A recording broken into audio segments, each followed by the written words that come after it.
குருவின் தினம் ஒரு சுவடுகளில் ஆசிர்வாதம் இந்த வார்த்தையை எல்லோருமே நம்மளுடைய நடைமுறை பழக்கத்திற்கு ஏற்றுக்கலாங்க.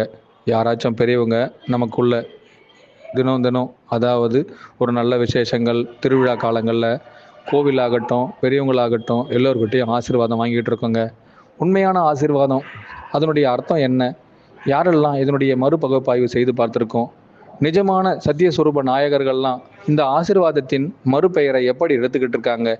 ஏன் பல ஜாம்பவான்கள் கூட இந்த ஆசீர்வாதன்ற பெயரை இன்னும் கூட பறைசாட்டிக்கிட்டு இருக்காங்க. பல குருமார்களுடைய பெயரில் அந்த ஆசீர்வாதன்ற பல கூட்டங்களையும் நடத்திக்கிட்டு இருக்காங்க.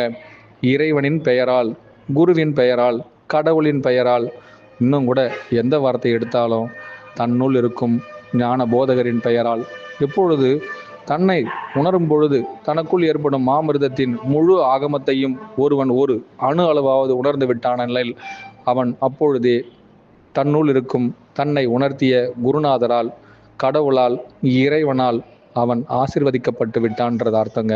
சரிங்க, இதனால் என்ன பலன் கிடைக்கும்? எல்லாமே கிடைக்குங்க. எல்லாமே என்ற வார்த்தைக்குள்ள எல்லாமே அடங்கி விட்டதுங்க.